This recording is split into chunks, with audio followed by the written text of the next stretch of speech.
नमस्कार मित्र माने आपण देखुछंती ओडिया स्टूडेंट चैनल ओडिसा रो छात्र छात्री पाई एक शिक्षामूलक एवं मोटिवेशनल चैनल। आज आमे कथा हेबाकु जाउछु दशम श्रेणी रो फलाफल विषय रे। 2025 रो बीएससी रे दशम परीक्षा देइथिबा लक्ष लक्ष छात्र छात्री एबे अपेक्षा करूछंती एही प्रश्नर उत्तर जानिबाकु। रिजल्ट केबे आसीबो, किपरि चेक करिवि ओ ता परे कोन करिवि, आसंतु जानिबा फलाफल केबे आसीबो। एथिपाई आमे नेउछु board of secondary education BSC Odisha रो पूर्व रेकर्ड। 2024 रे फलाफल आसीथिला मे 18, 2023 रे मध्य आसीथिला मे 18 रे। सेही अनुसारी एही वर्ष मध्य अनुमान करा जाउछि 2025 रो दशम फलाफल मे रो द्वितीय सप्ताह रे आसी पारे।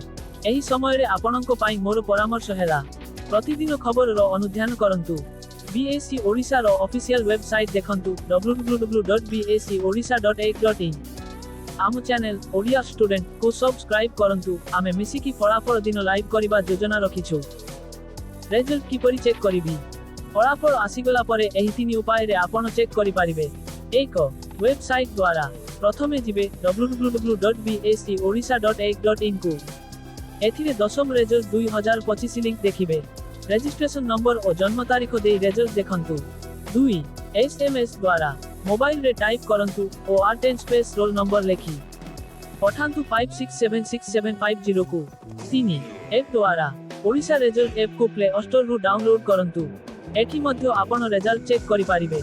प्रमुख सूचना, फलाफल आसीबा दिन अनेक वेबसाइट स्लो होई जिवो। धैर्य धरंतु ओ बारंबार ट्राई करंतु। फलाफल परे कोन करिवे एही विषयटी सबुठु आवश्यक।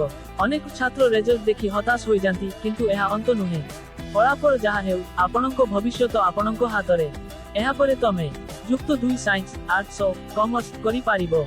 आईटीआई डिप्लोमा कोर्स हातर काम सिखिबा पाई, vocational education job oriented course एही सबु विषय उपरे आम चैनल रे आसुची वीडियो। So stay tune.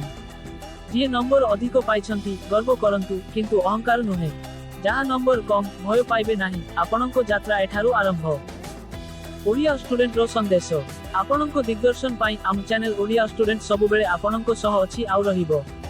आपनक प्रश्न उपरे वीडियो, मोटिवेशन और टिप्स आधारित शॉर्ट्स एही सबु पाई एबे ही सब्सक्राइब करंतु ओडिया स्टूडेंट ओ बेल आइकन दबांतु। वीडियोटी भल लागिले लाइक करंतु और निज मित्रंक सह शेयर करंतु। जय जगन्नाथ। भविष्यत पाई शुभेच्छा।